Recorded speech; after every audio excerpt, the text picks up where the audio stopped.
Now, one of the major issues at the UN this week is tackling climate change. The landmark Paris Climate Agreement passed the final hurdle to implementation, coinciding with a new report on countering climate hazards. Our Soo-young reports. The Paris Climate Agreement will enter into force on November 4th, becoming the first universal treaty on combating climate change. The UN confirmed on Wednesday that the landmark deal will be ratified by the European Union, Canada and Nepal, surpassing the threshold of countries accounting for 55% of global greenhouse emissions needed for the treaty to take effect.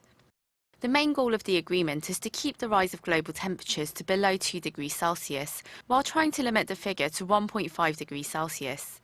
It also aims to reduce greenhouse gas emissions according to carbon reduction goals specified by each member state. The deal was reached in December last year by 195 parties to the UN Conference on Climate Change. Since then, Secretary-General Ban Ki-moon has pushed for its rapid implementation as a crucial part of the UN Sustainable Development Goals, which aim to improve lives across the world through positive changes in health, education, income and the environment by the year 2030. In a new report released on Monday, the UN said that more than 4.2 billion people have been affected by weather-related disasters over the last 2 decades.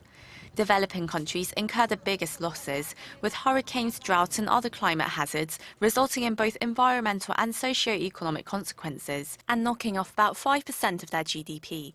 The report stresses the need for governments to produce more transformative policies. Transformative policies are the kind of policies that would help to build the resilience, that would help to close those inequality gaps, that would help to provide access to financial services, to diversification of their livelihoods, to quality education and health and social security. The next climate conference will be held in Morocco on November 7th, when countries will report on their emission reduction goals and national climate plans.